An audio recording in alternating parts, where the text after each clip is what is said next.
Următoarea invitată, Ana Maria Calancea, vine din Ucraina.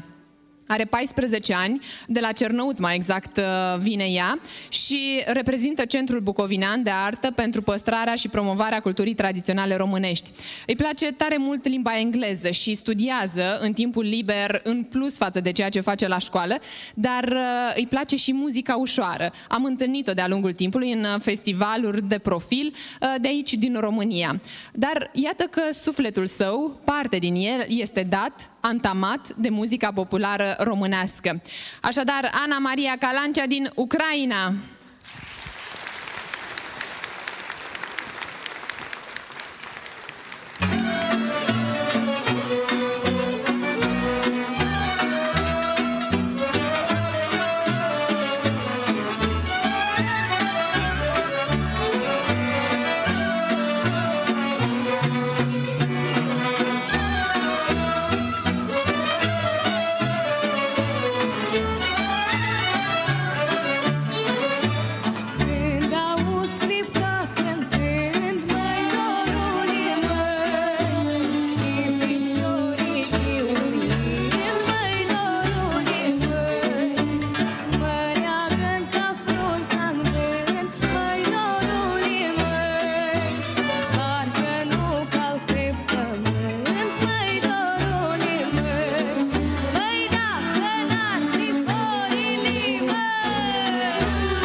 bune de la Cernăuți. La mulți ani, TVR Iași!